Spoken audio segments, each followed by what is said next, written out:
Parce que je ne suis rien. C'est le pain ici. C'est pas moi. Voilà, exactement ça. C'est ça que je voulais dire. Et pain au chocolat ou chocolatine? Bonjour à tous, aujourd'hui superbe vidéo, on est avec Nicolas qui nous a ouvert les portes de sa boulangerie. Voici Nicolas.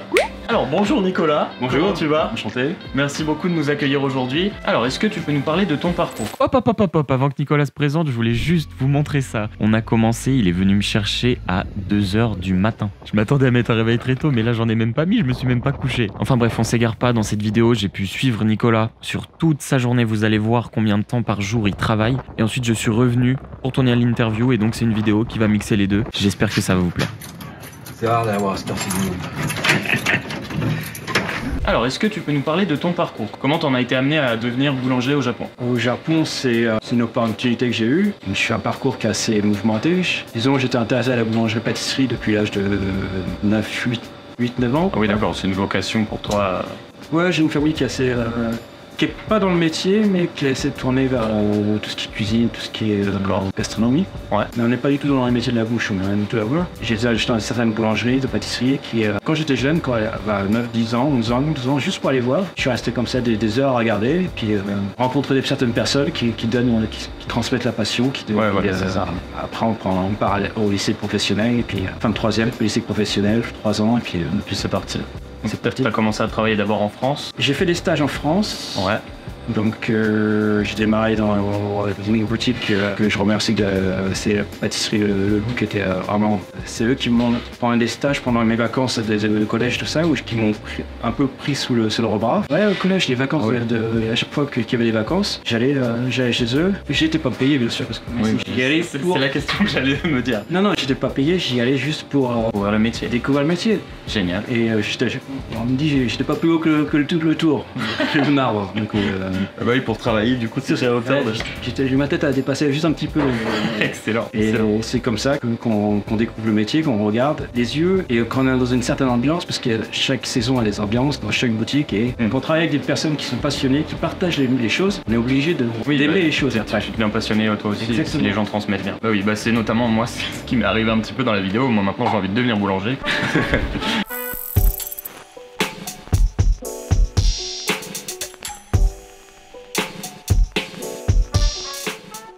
Ça va être préparé la veille. Je suis sur des fermentations qui sont longues fermentations. Ouais. Alors qu'est-ce que c'est cette machine? C'est pas un four? Ce qu'on appelle des pneumatiques, c'est des chambres de pousse en fait, des chambres de contrôle de température. Ok. Donc en fait ça me permet d'avoir tous les jours, toute l'année, la même température de fermentation. Ok. Et ça me permet de travailler sur des températures. Tout mon pain là.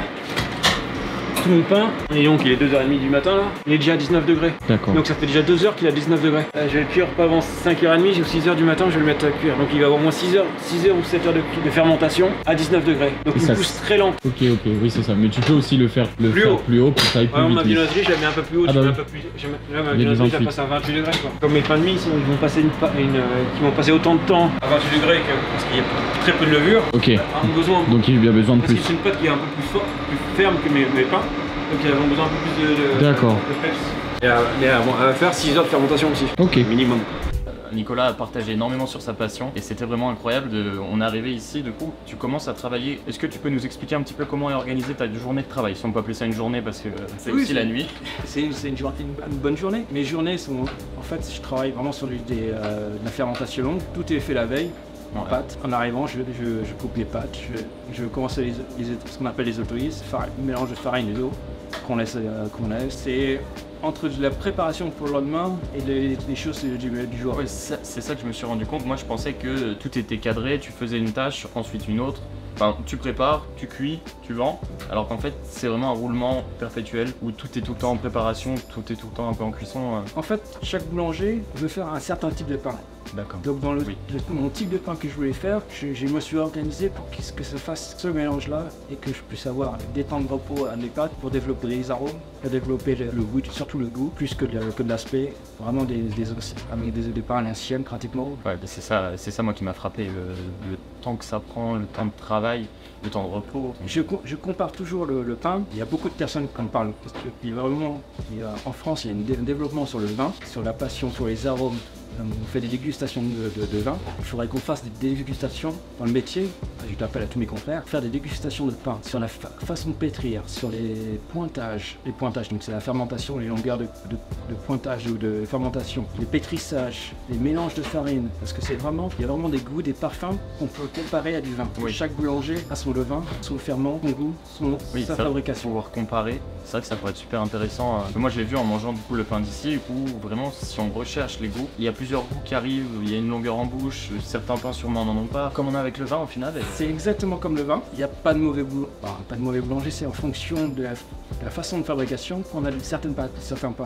Et c'est vraiment, le pain faut pas le manger comme ça, il faut vraiment le faire travailler dans la bouche pour avoir plusieurs parfums. Il y a le parfum à la sortie du four, il y en a tout ce qui est les parfums alcooliques, donc la levure et tout, qui sortent en premier.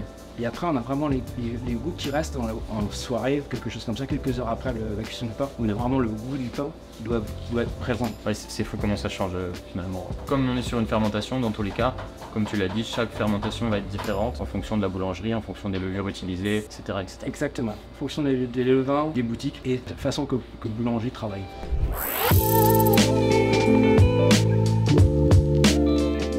Tous les produits traditionnels à la France. J'étais en train de filmer justement les crevettes. Là on est sur un mix France-Japon. On en trouve des quiches. Des quiches à la crevette? Crevettes épinards en France, sur Paris, dans les traiteurs, Ok. dans les boulangeries, on trouve. Bon, bah c'est que c'est pas mon truc à moi alors. Ouais, c'est peut-être plus japonais, je sais pas. Moi tu vois celle-ci, celle-ci elle m'intéresse plus. Lardon et. Ah ouais. Et donc ça c'est un four par contre. Entier, ouais. Ça c'est du blé français. La farine est faite au Japon et c'est des blés français. Ah oui d'accord, c'est écrit dessus. Donc ça te permet d'avoir à peu près la même matière qu'en France. Non, on fait la farine différemment au Japon qu'en France. C'est-à-dire qu'en France, tu vas regarder dans les supermarchés, tu as ce qu'on appelle les thés. Oui, Genre, T45. Ça c'est l'épaisseur des... Les grains de blé passent dans les rouleaux Ouais. et après ils passent à des tamis. Et c'est la largeur du tamis. Voilà, c'est la largeur du tamis. Plus tu es en bas, plus tu es à 45, plus tu es à l'intérieur du grain. Ok. Donc plus c'est blanc. Blanc, ah ok, oui c'est plutôt ça. Donc plus tu montes dans les thés, plus ça sera une farine complète, donc riche en minéraux et fibres. Ok, d'accord. Et plus c'est meilleur pour la santé. Mais moins c'est blanc du coup. Moins c'est blanc, plus c'est meilleur pour la santé. Oui, bah, comme le riz, comme... Comme beaucoup de choses quoi. Oui, oui. Ce que tu viens d'ajouter là. Ça c'est des mélanges de graines que je fais. Donc je fais torréfier mes graines. Donc là c'est du tournesol, de la courge, sésame blanc, sésame bleu, pavot.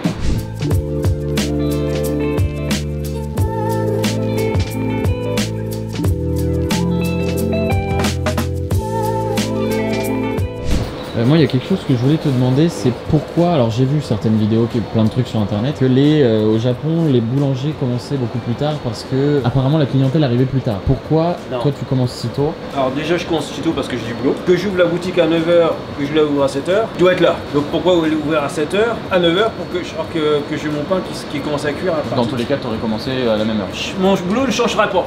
Donc autant accueillir les clients alors que j'ai mon pain disponible, que être fermé et attendre que tout soit plein pour avoir... Ouais. Donc j'ouvre la boutique, j'ai pas forcément tout mon pain. Les clients savent que c'est à partir de 7h du matin jusqu'à 9h du matin. J'ai pas tous mes produits. En prod, ok. En fait, surtout spécialement à Nagoya, même peut-être sur Tokyo, pourquoi les boulangers tout ça sont pas? Parce que tous les grandes surfaces n'ouvrent pas avant 9h, 10h. Ils veulent ne pas être hors dehors des clous. Ah, il y a ça aussi. Ah oui. Il y a cette culture de pas sortir... Moi, j'ai entre 7h et 8h, 8h, 9h, 10h et 11h, j'ai le même pourcentage, c'est à peu près 2-3 personnes près, j'ai le même. Oui, il y a autant de personnes. Ouais, des fois j'ai la queue à 7h du matin alors qu'à 9h j'ai plus personne.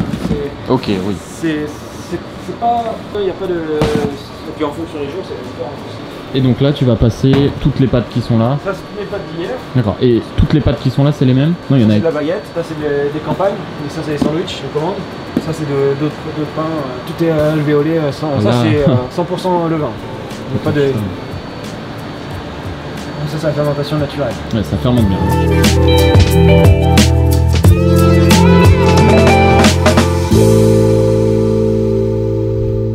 Et du coup, cette journée de travail que tu as ici au Japon, est-ce qu'elle est différente d'une journée de travail que tu aurais en France? Toi? Oui, toi. Oui, c'est complètement... Déjà, j'ai une boutique qui est atypique. Le Japon a une consommation de pain que nous, on n'a pas. C'est complètement différent. On ne mange pas le pain de la même façon que nous.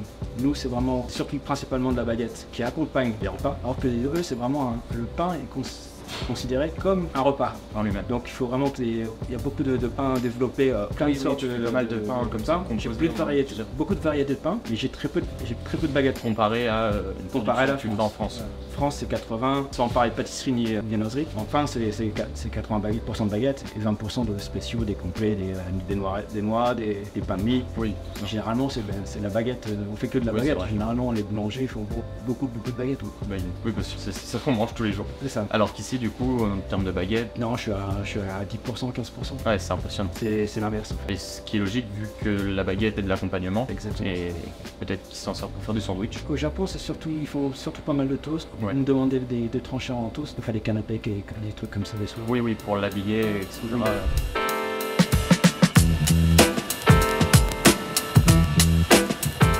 Si tu avais des conseils à donner à quelqu'un qui voudrait s'installer au Japon pour faire de la boulangerie. Déjà, toi t'as commencé comment? Comment t'es arrivé au Japon? Moi j'ai commencé parce que j'ai eu la chance d'avoir vu dans le Japon depuis les années 98.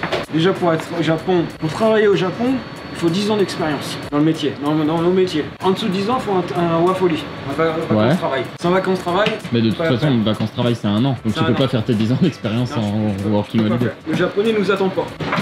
Il y a beaucoup de Japonais qui viennent en France, ils n'ont pas besoin de français ici. On n'est pas on n'est pas le roi du pétrole en arrivant ici. La plupart des boutiques vont pas vous payer un visa gratos. Ça, faut pas réveiller. Parce qu'un visa, c'est un mois de salaire d'un ouvrier. Donc, ils n'ont aucun intérêt, aucun avantage. S'ils peuvent avoir un japonais qui s'est formé en France. Exactement. Le japonais, il va aller en France, il va se payer son voyage en France, il va faire son travail en France et ils vont pouvoir l'embaucher comme ça et puis utiliser sa renommée. Le travail au Japon, c'est surtout la relation. C'est beaucoup de connexions, énormément de connexions. Donc moi, qui arrive petit français, j'ai pas mon passe-droit dans toutes les langues. J'ai aucun passe-droit. Et comment t'as fait, du coup? C'est un Français qui avait sa boutique ici, toute petite boutique. Et puis pendant mes vacances avec ma compagne, toujours ma femme maintenant, mais c'était ma compagne à l'époque. Je venais acheter le pain parce qu'il me faut mes tartines. Même au Japon, moi, il me faut mes tartines de pain. Et puis un jour, je viens en mois d'octobre, il y a 15 ans de ça, et il me fait bon Nicolas, c'est la dernière fois que tu me vois, parce que quand tu vas repartir, la prochaine fois que tu reviendras, je serai plus au Japon, j'arrête ma petite boutique. Tu repartais en Bretagne. Et moi, je cherchais à m'installer en France et les banques suivaient pas. En France, donc à la base, c'était ton idée, c'était pas de t'installer au Japon? Non, j'avais pas de vision, parce que j'avais déjà travaillé au Japon, j'avais pas de vision de travailler au Japon. Bon, j'avais un enfant avant d'être marié. Oui, on fait les choses à l'envers, j'ai fait les choses à l'envers. Il n'y a pas vraiment d'endroit à l'envers. Surtout pour les Japonais, parce que généralement ils se marient avant d'avoir les enfants. Oui, c'est vrai. Très traditionnaliste. Et le gars comme ça, et puis je lui dis, bah attends, je vais réfléchir, je vais voir avec ma compagne, parce qu'elle, comme un enfant, elle voulait l'éduquer un peu en plus au Japon, je dis, laisse-moi réfléchir. Donc de octobre, en février, j'ai débarqué ici avec mon gamin qui avait 6 mois. J'ai tout fermé, j'ai quitté tout mon travail, j'ai tout machin, et j'ai repris la boutique. T'as repris la boutique et depuis... Et depuis, j'ai ouvert ma boutique, j'ai rénové la boutique, j'ai développé la boutique, j'ai ouvert une deuxième boutique. Et après, tout doucement, je l'ai développé. Puis j'ai tout refermé pour ouvrir ici. Puis je vais tout refermer pour ouvrir encore autre chose. D'accord, ouais. Ok, oui, donc c'est au final un peu une coïncidence qui a fait que tu as réussi à t'installer. Oui, parce que moi j'avais déjà 10 ans de métier, qui m'a permis d'avoir un visa. Oui. Parce que j'étais pas marié. Ouais, donc faut pas me dire que tu es arrivé en... parce que t'as fait une femme. Non, j'avais ma compagne. Marié, donc c'est vraiment... compagne, même si j'ai un gamin. Au Japon, c'est pas parce que vous avez votre père d'un japonais, parce que mon fils est automatiquement japonais, qu'on a le visa. Donc j'ai dû montrer patte blanche à tous mes 10 ans, et machin, visa, et puis j'ai débarqué comme ça. Donc c'était quoi, visa de 1 an Un visa d'1 an de travail, renouvelé avec le contrat de travail. Et donc le contrat de travail, c'est toi-même qui te le faisais, c'est ça? Non, parce que la boutique était au nom de ma femme. Je pouvais pas emprunter de l'argent. Ah bah oui. Je pouvais pas emprunter de l'argent parce que je suis étranger. C'est ton visa, d'accord. Pas de visa, j'avais pas de visa. Donc c'est la boutique. Bon, ça revient au même, mais c'est pas grave. D'accord, donc oui, au final oui. Donc c'était quand même une sacrée aventure d'ouvrir tout ça avec toutes les barrières qu'il y a en tant qu'étranger, oui. Non marié. Non marié, tout ça, bon, j'avais la chance, parce que j'avais une position de chef pendant plusieurs années, j'avais... oui, il y a l'expérience. J'avais pas de blanche, quoi, pour au niveau du travail.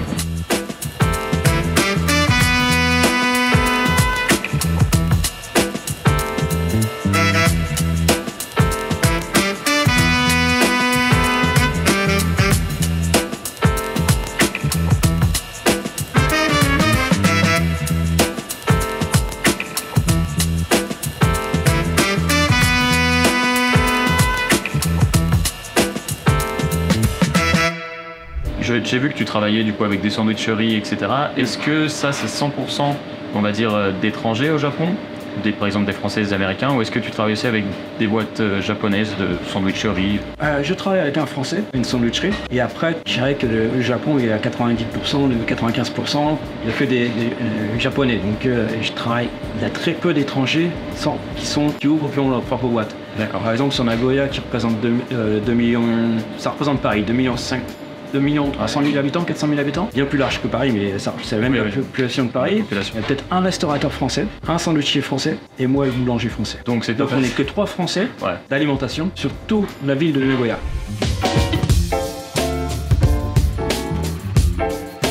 C'est quoi ton produit phare? Qu'est-ce qui se vend le plus? En France, 80% de la production, c'est la baguette. Ouais. Ça en représente 2% ici. Principalement, le japonais ne mange pas la baguette, ne mange pas le pain comme nous. Nous, le pain, c'est au japonais ce qui est le riz. Nous, c'est un accompagnement. Ouais. C'est un développeur, tu manges du fromage, ton pain renforce le goût du fromage, ça développe le parfum de ton fromage. Oui, la charcuterie, absolument tout. Voilà. La sauce. Oui, c'est exactement ça. Les restaurateurs, je leur dis toujours, le pain, c'est la seule chose qui reste. Que vous mettez en premier sur la table, c'est la seule chose qui reste en dernier. Donc le pain est important. Soit ça fait un plus à votre plat, soit ça vous réduit. C'est en fonction du pain que vous utilisez. Vous avez un bon pain, ils vont saucer, ils vont tout manger. Exactement. Et ils vont finir avec le goût du pain. Et ça vous donne un plus sur vos plats. Il y en a combien qui partent sur une journée en général? Ça dépend, si tu veux à Noël, je fais 200 baguettes sur la journée. Ça commence à devenir à la française Noël. Je fais 200 baguettes, alors que normalement je fais 60 baguettes quoi. Mais ah oui. En France, une boutique ordinaire c'est 400 baguettes, 400-500 baguettes quoi, une baguette. Oui, mais du coup, qu'est-ce que tu vends de plus par contre? Les baguettes, t'en vends pas beaucoup. Les pains spéciaux. Bah oui, c'est ce qu'on disait tout à l'heure, tout ce qui va être des mélanges. Les Japonais mangent énormément le pain soit le pain comme ça. Ils mangent juste un pain avec une boisson. C'est pour ça qu'ils ont beaucoup de ce qu'on appelle les sosai pains, des pains avec beaucoup d'ingrédients intérieurs. Ils sont bien garnis en ingrédients parce que ça leur fait un pain. Oui, c'est pas un accompagnement, c'est un plat en entier. D'accord. Et est-ce que t'as des Français beaucoup qui viennent ici? Oui, j'ai de la clientèle. J'ai des Italiens, des Français, des Suisses, des Allemands. Oui, il y a quand même pas mal d'Européens qui viennent se fournir en pain. Australiens. Il y a beaucoup d'étrangers qui peuvent venir, ils viennent ici parce qu'ils ont un pain typiquement français. C'est le seul produit que je fais japonais. C'est français, mais avec au cerisier. Cerisier, ah bah en plus c'est la période. Ah donc ça, là on est sur un produit saisonnier là. Ouais. Ensuite tu passes préparation des cannelés. Ouais. Cuisson des cannelés. Mais pareil, les cannelés c'est comme un appareil à crème, ça se fait toujours la veille ou l'avant-veille. Donc ils se reposent. Tout repos est toujours bon pour la santé. N'est-ce pas? Dit-il. Dit-il, oui.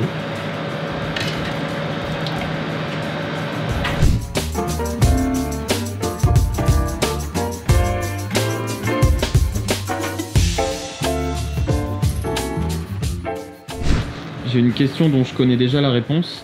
Les pains au chocolat ou chocolatine? Je suis du Nord, moi. Bah oui. Un chocolat. Donc c'est évidemment ça qu'on dit. Voilà, fin du débat. Donc là les tailles sont faites pour les sandwichs? Ouais, parce que là je refais 2 après. Tu fais 2 sandwichs avec ça. Tu vends pas du coup ici, contrairement en France, des longues baguettes Je fais après ça c'est... Elles sont pesées à 220 grammes. Après je fais des baguettes à 280 grammes qui sont la taille de la longueur là. Ok. Ça va. Ok, donc ça c'est... Les tailles des sandwichs, là je suis à 110 grammes de pâte pour un sandwich, alors qu'en France on est sur 150 grammes. D'accord, donc ça change pas énormément au final. C'est énorme, c'est énorme. Ah c'est énorme quand même.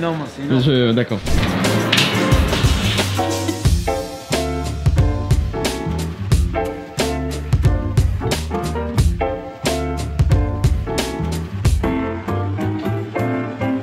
Au niveau de l'ouverture de la boutique, tu fais ce qui est pas forcément très habituel en France, une pause du lundi au mercredi. C'est ça, je fais une pause. En fait, je travaille seul. Je fais des heures quand même généreuses. Exceptionnelles.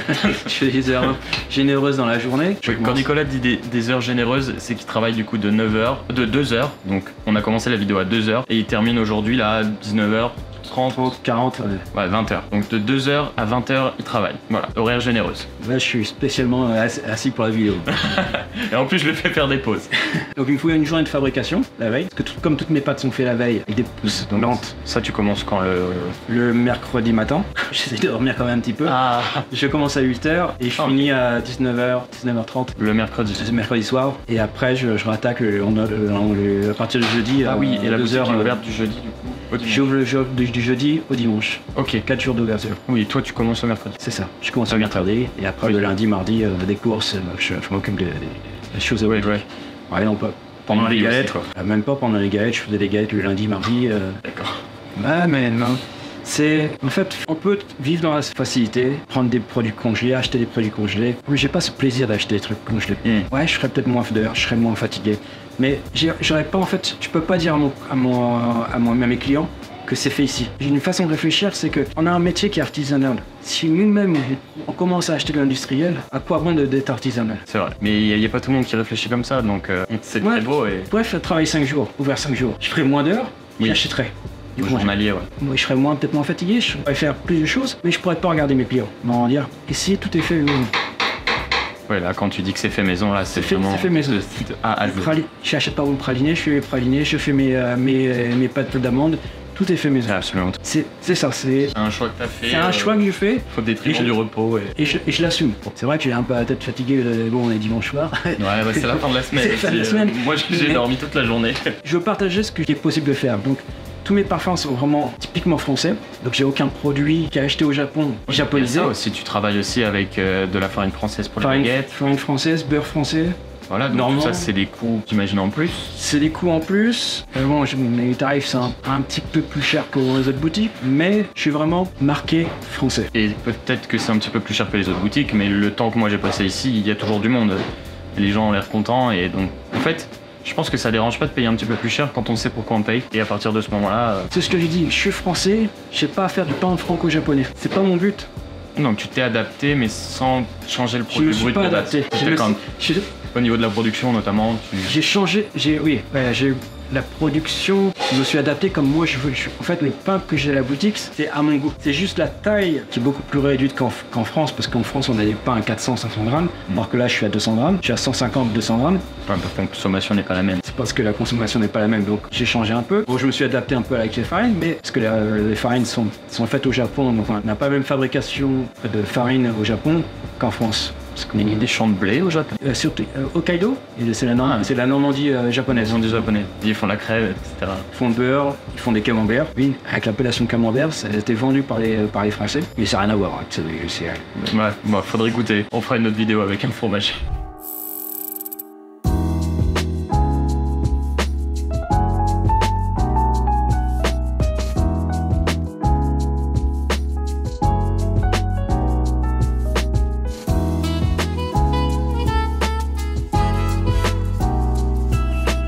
Il me faisait rire là. Parce que on est sur des machines du coup japonaises, Tsuji Kikai, mais il y a écrit repos. Parce que du coup c'est totalement inspiré des machines françaises, j'imagine, ou quelque chose comme Oui, ça. ça c'est la base, la boulangerie est faite quand même beaucoup de mots utilisés en français. Enfin, le principe du repos vient de ça. Les noms français, même sur les maisons, sur tout ça, il y a beaucoup de noms qui... On a encore cette image du français un peu chic. Oui, j'allais dire luxueux. Puis à côté de chez moi, j'ai une maison qui s'appelle À la vôtre.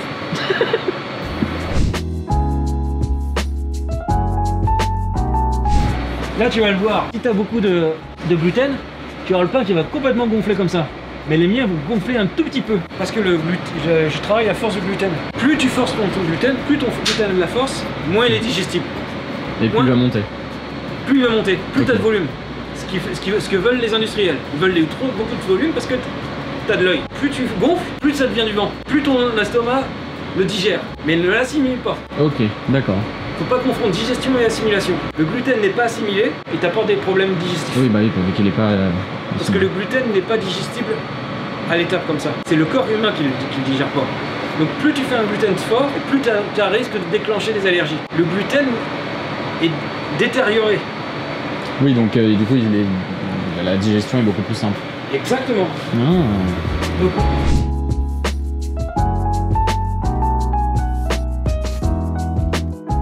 Et donc eux, ils vont cuire enfermés. ouais. En France, ça aurait été fait comment?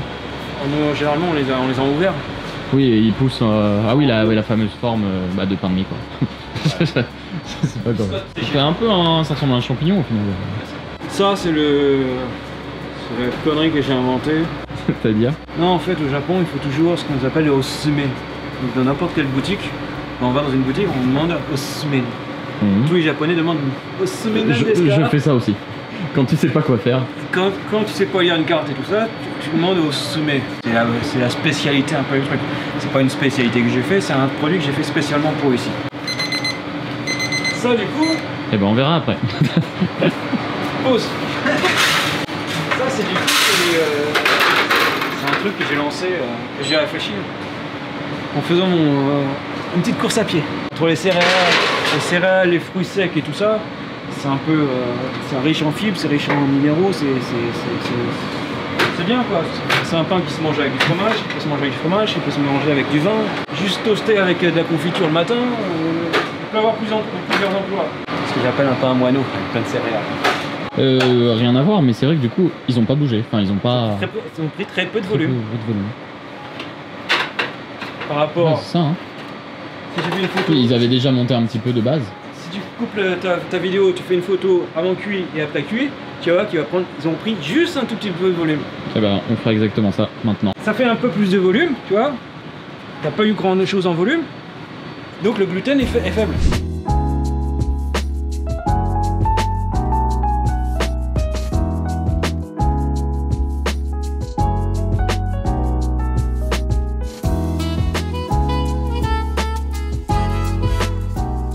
Alors ça, qu'est-ce que c'est?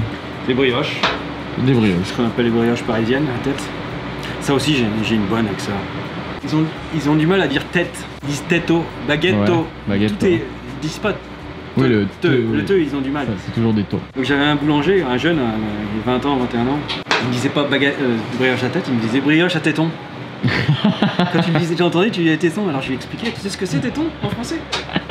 Je dis arrête, tu parles de téton, tu parles de téton là. Alors il était complètement ouf. Moi je le dis en japonais en plus. Va chercher les brioches à téton là. Oh, faut rigoler. Ça, c'est ce qu'on appelle, alors il y en a deux sortes. Il y en a qui appellent ça les tartes au sucre, et il y en a qui appellent ça les bressanes. Soit c'est fait au beurre et sucre, ou soit c'est crème épaisse et sucre. Moi je le fais au beurre, parce que la crème fraîche ici, ouais, c'est compliqué. Il y en a un, mais c'est très très cher. Ça tu la manges comme ça à la sortie du four, c'est vachement bon. Oh. Ou autrement tu te la fais réchauffer avec une petite glace à la vanille dessus. Oh oui.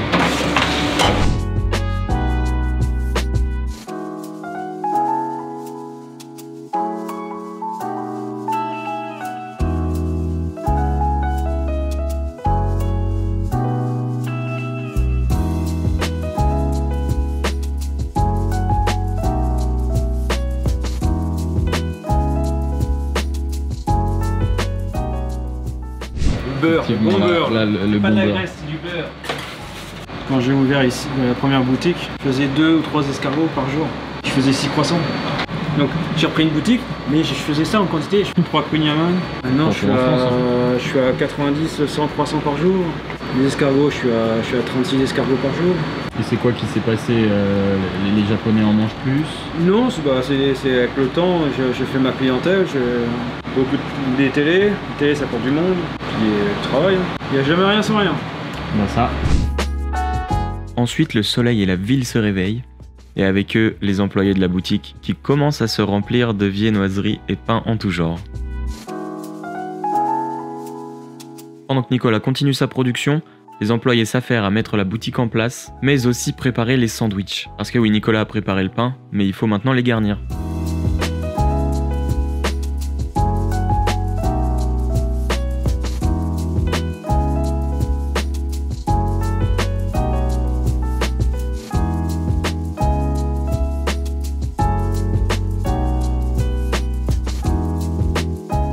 Ensuite, une fois la boutique ouverte, les premiers clients arrivent. Et j'ai été très surpris de voir des Japonais venir chercher du pain le matin, peut-être pour leur petit déjeuner ou pour leur repas du midi. Et pendant ce temps-là, Nicolas, lui, prépare les pâtes pour le lendemain. Ah, sur 8 kg machin, j'ai juste ça en levure, c'est rien.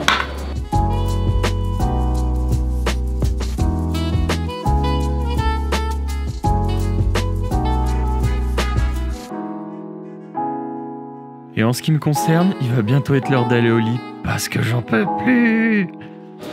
Ok, bah écoute Nicolas, merci beaucoup de nous avoir encore laissé du temps. Ah non, Et puis de nous avoir partagé tout ça, vraiment c'était un plaisir pour moi. J'ai hâte que vous voyez cette vidéo. Bon bah si vous êtes là de toute façon c'est que vous l'avez vue. Mais écoute, merci beaucoup. Et puis bah, je te dis à la prochaine, moi je reviendrai. Et si vous passez à Nagoya, n'hésitez pas à venir voir Nicolas. Le plaisir du pain, une boulangerie magnifique. Merci beaucoup et à bientôt. Merci à toi.